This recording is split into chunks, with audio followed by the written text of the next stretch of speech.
Hello everyone. अब तक हमने अम्ल क्षारक एवं लवण चैप्टर के अभ्यास के कुछ प्रश्न हल कर लिए हैं। प्रश्न संख्या 1 से 9 तक। आज हम लोग हल करेंगे प्रश्न संख्या 10 से 15 तक के सवालों को हम हल करेंगे। ओके, प्रश्न संख्या 10 क्या है? परख नली ए एवं बी में समान लंबाई की मैग्नीशियम की पट्टी लीजिए। परख नली ए में हाइड्रोक्लोरिक अम्ल तथा परख नली बी में एसिटिक अम्ल डालिए। दोनों अम्लों की मात्रा तथा सांद्रता समान है। किस परख नली में अधिक तेजी से बुदबुदाहट होगी तथा क्यों? तो सवाल को पहले समझिए। दो परख नली हैं, ठीक है, दो परख नली है। ये है परख नली ए और दूसरा परख नली है परख नली बी। दोनों में ही हमें क्या करना है? मैग्नीशियम की पट्टी लेनी है, ठीक है। दोनों में मैग्नीशियम की पट्टी ले लेनी है। फिर एक में समान सांद्रता वाला दो अम्ल इसमें लेना है, हाइड्रोक्लोरिक अम्ल और एसिटिक अम्ल। तो इसमें डाल देना है हाइड्रोक्लोरिक अम्ल और इसमें डालना है एसिटिक अम्ल। ओके, हम लोग पढ़ चुके हैं कि धातु अम्लों के साथ अभिक्रिया करके लवण और हाइड्रोजन गैस बनाता है। अब सवाल है कि किसमें अधिक बुदबुदाहट होगी और क्यों होगी? ठीक है, ये जो मैग्नीशियम है, मैग्नीशियम, ये जब HCl के साथ रिएक्शन करेगा तो मैग्नीशियम क्लोराइड बनेगा और हाइड्रोजन गैस बनेगा।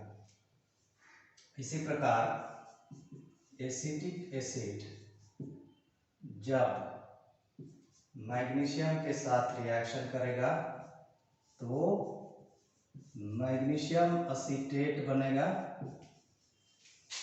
और हाइड्रोजन गैस बनेगा।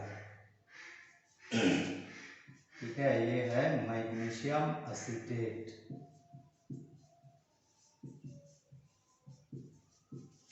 Magnesium acetate. अब सवाल है, दोनों में रिएक्शन होगा। सवाल है कि किसमें रिएक्शन अधिक स्पीड होगा। तो इनडायरेक्टली ये पूछा जा रहा है कि एसिटिक एसिड और हाइड्रोक्लोरिक एसिड में कौन अधिक प्रबल है। तो सवाल है कि किस परख नली में अधिक तेजी से बुदबुदाहट होगी तथा क्यों? ठीक है, तो सवाल समझने के बाद इसका आंसर को हम इस प्रकार से लिखेंगे कि परख नली ए में, ठीक है, ए में हम मैग्नीशियम पट्टी और HCl के बीच रिएक्शन कराते हैं, में अधिक बुदबुदाहट होगी, बुदबुदाहट होगी।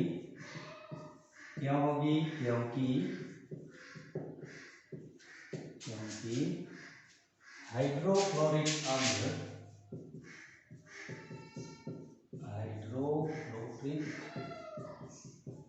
अम्ल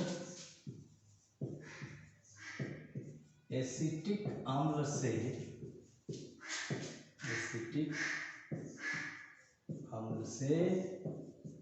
अधिक प्रबल होता है, अधिक प्रबल होता है। ठीक है, अधिक प्रबल होता है, इसमें क्या होगा? परख नली ए में अधिक तेजी से, अधिक स्पीड से रिएक्शन होगा और इसीलिए परख नली ए में हाइड्रोजन गैस बनने का स्पीड अधिक होगा और इसीलिए इसमें अधिक बुदबुदाहट होगी। तो परख नली ए में अधिक बुदबुदाहट होगी, क्योंकि हाइड्रोक्लोरिक अम्ल एसिटिक अम्ल से अधिक प्रबल होता है, अतः परख नली ए में अधिक तेजी से अभिक्रिया होगी। ठीक, अब जाते हैं अगला सवाल, 11वां सवाल। ताजे दूध के पीएच का मान 6 होता है, दही बन जाने पर इसके पीएच के मान में क्या परिवर्तन होगा? अपना उत्तर समझाइए। तो है ना, यहाँ पर हमें एक डेटा दिया हुआ है कि जो ताज़ा दूध होता है उसका पीएच मान 6 होता है।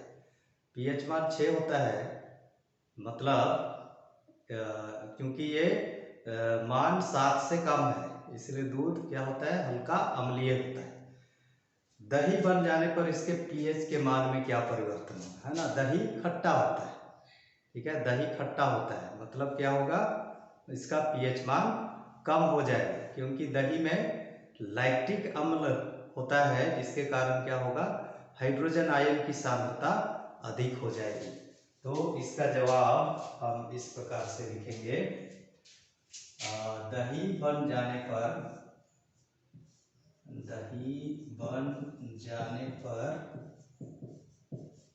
पीएच मान घट जाएगा। क्यों? क्योंकि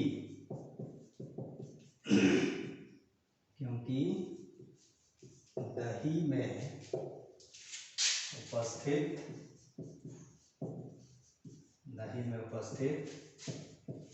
लैक्टिक, ठीक है, दही में लैक्टिक अम्ल होता है, लैक्टिक अम्ल के कारण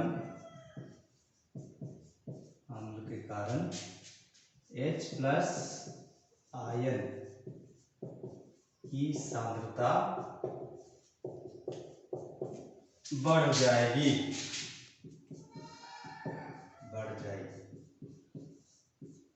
ठीक है, इसका मतलब कि दूध क्या होगा? वैसे तो क्योंकि इसका पीएच मान 6 है, 7 से कम है, ये ऑलरेडी अम्लीय है, तो जब दही में परिवर्तित हो जाता है तो ना वो खट्टा हो जाता है, मतलब इसका पीएच मान कम हो जाएगा, मतलब वो दही दूध से अधिक प्रबल अम्लीय हो जाएगा, और यह होगा दही में उपस्थित लैक्टिक अम्ल के कारण H+ आयन की सांद्रता बढ़ जाएगी। सांद्रता बढ़ जाएगी मतलब पीएच मान कम हो जाएगा, ठीक है, पीएच मान घट जाएगा। ओके, अगला सवाल भी इसी दूध और दही से ही रिलेटेड है। ओके, एक ग्वाला ताजे दूध में थोड़ा बेकिंग सोडा मिलाता है, ठीक है, baking soda, bleaching powder, sodium bicarbonate, जिसका रासायनिक नाम है और सूत्र है NaHCO3, ये सब पढ़ चुके हैं। पहला सवाल है, ताजा दूध के पीएच के मान को 6 से बदलकर थोड़ा क्षारीय क्यों बना देता है? ओके, तो जब ग्वाला ताजा दूध में सोडियम बाइकार्बोनेट मिलाता है, सोडियम बाइकार्बोनेट क्षारकीय हो जाता है, तो सोडियम बाइकार्बोनेट मिलाने से क्या होता है? दूध का पीएच मान बढ़ जाता है, ठीक है, पीएच मान बढ़ जाता है, क्योंकि सोडियम बाइकार्बोनेट क्षारीय होता है, मतलब इसका पीएच मान 7 से अधिक होता है। ओके, तो वो ताजे दूध में बेकिंग सोडा मिला करके, ठीक है, उसको क्षारीय बना देता है, ताकि दूध शीघ्र दही में ना बदले, ठीक है, दूध को दही में शीघ्र बदलने से रोकने के लिए ग्वाला क्या करता है? उसमें बेकिंग सोडा की कुछ मात्रा मिला देता है। ओके, 12A का आंसर होगा, ये में पूछता है कि ताजा दूध के पीएच के मान को 6 से बदलकर थोड़ा क्षारीय क्यों बना देता है? ओके, ताजा दूध के पीएच मान, ओके, ताजा दूध में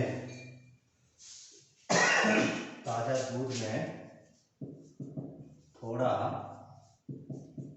बेकिंग सोडा मिलाने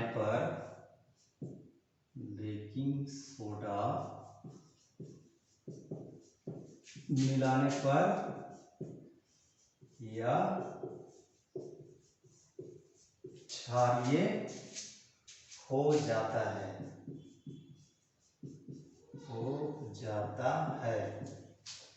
ओके, तो सवाल है कि ताजा दूध के पीएच के मान को 6 से बदलकर थोड़ा क्षारीय क्यों बना देता है। ओके, ऐसा होने पर या ऐसा दूध शीघ्र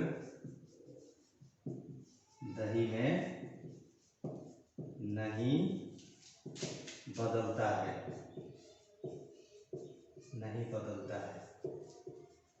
ठीक है, तो इस बेकिंग सोडा मिलाया हुआ दूध को अधिक समय तक रखा जा सकता है, तो क्या होगा, ये जल्दी ही दही में बदल जाएगा। और इसे रोकने के लिए ही उसमें थोड़ा सा बेकिंग सोडा मिला दिया जाता है। तो ताजा दूध में थोड़ा बेकिंग सोडा मिलाने पर यह क्षारीय हो जाता है और ऐसा दूध शीघ्र दही में नहीं बदलता है। ओके, बी नंबर, इस दूध को दही बनने में अधिक समय क्यों लगता है। ओके, इस दूध को दही बनने में अधिक समय लगता है क्योंकि दूध को दही में बदलने के लिए अम्लीय परिस्थितियों की आवश्यकता होती है। ओके, इस दूध को दही में बदलने में अधिक समय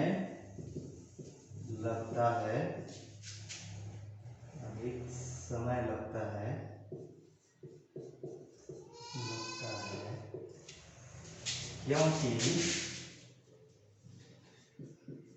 क्योंकि दूध को दही में बदलने के लिए, दूध को दही में परिवर्तित होने के लिए या बदलने के लिए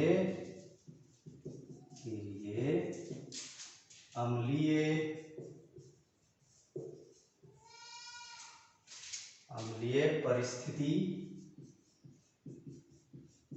की आवश्यकता होती है। अम्लीय परिस्थिति की आवश्यकता होती है।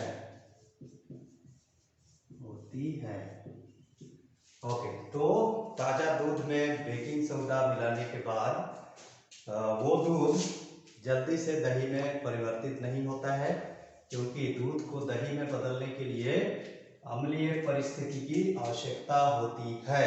लेकिन उसमें हम क्या किए हैं, हमने दूध को क्षारीय बना दिया बेकिंग सोडा मिला करके, और इसीलिए उस दूध को दही में बदलने के लिए अधिक टाइम लगता है। ओके, ठीक है, अब हम जाते हैं अगला सवाल, क्वेश्चन नंबर 13। क्वेश्चन नंबर 13 है, प्लास्टर ऑफ पेरिस को आर्द्र-रोधी बर्तन में क्यों रखा जाना चाहिए, इसकी व्याख्या कीजिए। तो इसको plaster of Paris calcium sulphate hemihydrate CaSO4 half H2O को आर्द्रता को रोकने वाला बर्तन में क्यों रखा जाना चाहिए। ठीक है, तो ये जो प्लास्टर ऑफ पेरिस होता है यह एक सफेद चूर्ण होता है। तो जब यह आर्द्रता से, ठीक है, इसको आर्द्रता भरे वातावरण में रखने से यह आर्द्रता से जलवाष्प या जल को सोख लेती है और एक बहुत ही ठोस एवं सख्त पदार्थ जिप्सम में बदल जाती है। अतः इसे जिप्सम में बदलने से रोकने के लिए ही प्लास्टर ऑफ पेरिस को आर्द्रता रोधी बर्तन में रखा जाता है। ओके, तो इसका जवाब में लिखना, plaster of Paris plaster of Paris एक सफेद चूर्ण होता है, सफेद पाउडर होता है, ठीक है, सफेद पाउडर होता है। ओके, आर्द्रता की उपस्थिति में, आर्द्रता की उपस्थिति में या जल से संयोग कर पुनः जिप्सम में बदल जाता है। ओके, जिप्सम में बदल जाता है,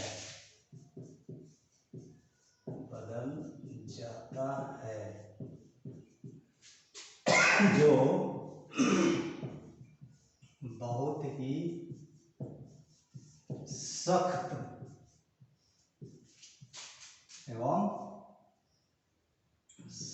एवं कड़ा होता है, ठीक है। एक बार जिप्सम में बदल गया तो हम उसको प्लास्टर करने के लिए इस्तेमाल नहीं कर सकते। तो क्या करते हैं, जिप्सम से ही हम प्लास्टर ऑफ पेरिस बनाते हैं, इसको गर्म करके 373 केल्विन ताप पर जिप्सम को जब हम गर्म करते हैं तो जल के 1.5 अणुओं का त्याग कर यह प्लास्टर ऑफ पेरिस का निर्माण करता है। तो ये जो प्लास्टर ऑफ पेरिस है, calcium sulphate hemihydrate CaSO4 half H2, ये क्या करता है, जल के 1.5 अणुओं को ग्रहण करता है और पुनः जिप्सम में बदल जाता है, क्योंकि एकदम सख्त और कड़ा होता है ना। और इसीलिए ये अभिक्रिया ना हो, है ना, इस अभिक्रिया को होने से रोकने के लिए ही इसे आर्द्रता रोधी बर्तन में रखा जाता है। तो ये है हमारा प्लास्टर ऑफ पेरिस,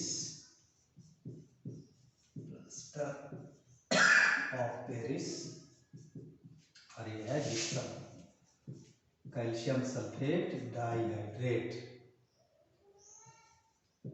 ओके, तो प्लास्टर ऑफ पेरिस को जिप्सम में बदलने से रोकने के लिए ही इसे आर्द्रता रोधी बर्तन में रखा जाता है।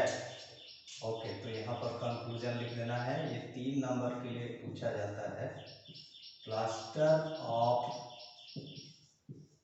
पेरिस को जिप्सम में बदलने से रोकने के लिए,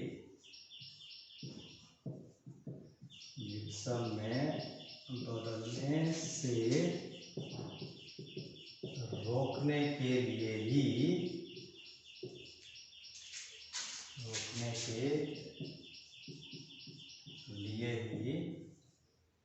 इसे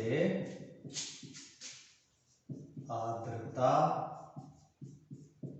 रोधी बर्तन में रखा जाता है, ठीक है। अच्छी तरह से पैक किया हुआ रहता है, रखा जाता है, ठीक है। ये सवाल इम्पोर्टेंट है, बहुत बार पूछा गया। तो आपको इसका समीकरण भी लिखना है, ठीक है। स्टेटमेंट केवल लिखने से आपको आधा नंबर मिलेगा, आपको समीकरण भी लिखना है। तो जो प्लास्टर ऑफ पेरिस होता है एक सफेद चूर्ण के रूप में होता है। तो आर्द्रता की उपस्थिति में, नमी की उपस्थिति में यह जल से संयोग कर पुनः जिप्सम में बदल जाता है, जो कि बहुत सख्त एवं कड़ा होता है। अब इसका इस्तेमाल हम एक बार सख्त और कड़ा हो जाने के बाद इसका इस्तेमाल हम प्लास्टर करने या मूर्ति बनाने या दीवार को चिकना करने के लिए नहीं कर सकते हैं। तो ये रिएक्शन होता है कैल्शियम सल्फेट हेमीहाइड्रेट, ये है प्लास्टर ऑफ पेरिस। ये जल के 1.5 अणु इसमें फिर से जुड़ जाते हैं, तब बनता है कैल्शियम सल्फेट डाइहाइड्रेट, जिसका सामान्य नाम है जिप्सम। तो प्लास्टर ऑफ पेरिस को जिप्सम में बदलने से रोकने के लिए ही इसे आर्द्रता रोधी बर्तन में रखा जाता है। ओके, चलिए अब अगला सवाल जाते हैं। ओके, अगला सवाल। तो अगला सवाल है 14 नंबर सवाल है, उदासीनीकरण अभिक्रिया क्या है, दो उदाहरण दीजिए। ठीक है, उदासीनीकरण अभिक्रिया।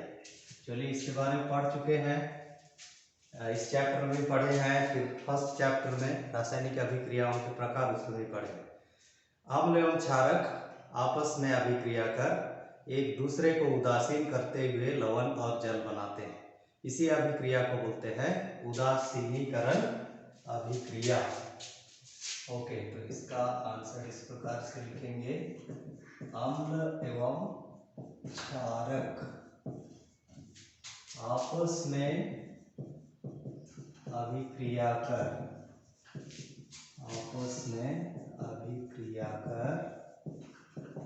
एक दूसरे को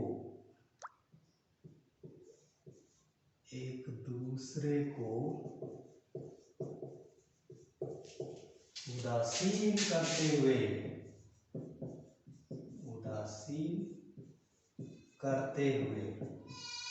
ठीक है, उदासीन करते हुए मतलब अम्ल क्षारक का गुण को खत्म कर देता है और क्षारक अम्ल का गुण को खत्म कर देता है।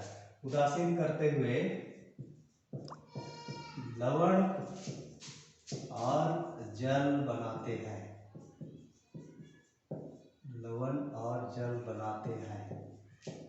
ठीक है। इस अभिक्रिया को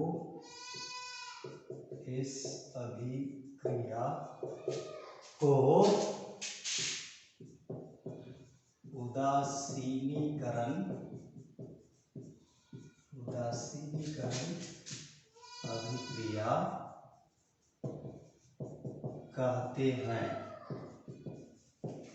कहते हैं। तो सवाल में बोला है दो उदाहरण दीजिए, तो दो उदाहरण लिख देना है, ठीक है, दो समीकरण लिख देना है। जैसे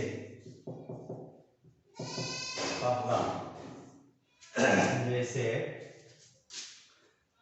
ओके, अम्ल हम लेते हैं हाइड्रोक्लोरिक अम्ल और क्षारक हम लेते हैं सोडियम हाइड्रोक्साइड, तब लवण होगा NaCl और जल, सोडियम क्लोराइड और जल। ओके, दूसरा ले सकते हैं, दूसरा एसिड यदि हम लेंगे सल्फ्यूरिक अम्ल प्लस पोटासियम हाइड्रोक्साइड, तब लवण होगा पोटासियम सल्फेट प्लस जल। ओके, इसको बैलेंस करेंगे, या पोटासियम 2 बार है, इधर एक ही बार है, तो इसको 2 बार करने के लिए यहाँ 2 लिख दिए, यहाँ 2 लिख दिए तो हाइड्रोजन हो गया, यहाँ 2 हो गया, यहाँ 2, 4 हो गया, इधर 2 ही है, 4 करने के लिए यहाँ 2 लिख देंगे। अब सल्फर एक बार है, यहाँ भी एक बार है। ऑक्सीजन यहाँ 4 बार, यहाँ 2 बार, 4 2 6, यहाँ 4, यहाँ 2 6, तो इस प्रकार से आपका बैलेंस हो गया। या तो आप है ना इसी हाइड्रोक्लोरिक अम्ल का भी रिएक्शन पोटासियम हाइड्रोक्साइड के साथ भी करा सकते हैं, तब बनेगा KCl प्लस H2O, ठीक है। तो कोई दो उदाहरण पूछता है तो इनमें से किसी दो उदाहरण को आप लिख लेना। ओके, अब हम लोग जाएंगे ओके लास्ट सवाल। धोने का सोडा एवं बेकिंग सोडा के दो प्रमुख उपयोग बताइए, ठीक है। धोने का सोडा और बेकिंग सोडा का दो उपयोग। धोने का सोडा के दो उपयोग, ओके। पहला लिख सकते हो कागज, ओके, कागज, कांच एवं ओके वस्त्र उद्योगों में,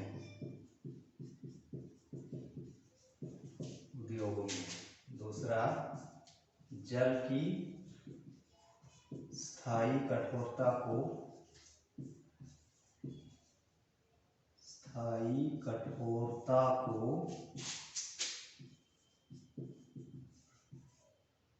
दूर करने में।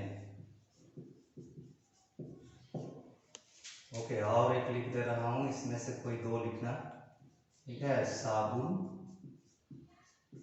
एवं अपमार्जक, है ना सर, अपमार्जक बनाने में। तो इनमें से कोई दो लिख देना। का से कागज, का से कांच, कागज, कांच एवं वस्त्र उद्योगों में। फिर जल की स्थायी कठोरता को दूर करने में, ठीक है। जल की स्थायी कठोरता होती है मैग्नीशियम एवं कैल्शियम आयनों की उपस्थिति के कारण। तो ठीक है, जब जल में हम डाल देते हैं धोने का soda, calcium sulphate calcium carbonate, sodium carbonate decahydrate, है ना, इसका रासायनिक नाम है sodium carbonate decahydrate, Na2CO3 10H2O। उसको मिला देते हैं तो स्थायी कठोरता दूर हो जाती है। फिर इसका उपयोग साबुन एवं अपमार्जक बनाने में होता है, ठीक। तो इसी में और एक सवाल है ना, बेकिंग सोडा के दो उपयोग, बेकिंग सोडा के दो उपयोग, ठीक है। पहला लिख देना ब्रेड या तो पाव रोटी, ओके, पाव रोटी लिखना, पाव रोटी, पाव रोटी, केक इत्यादि बनाने में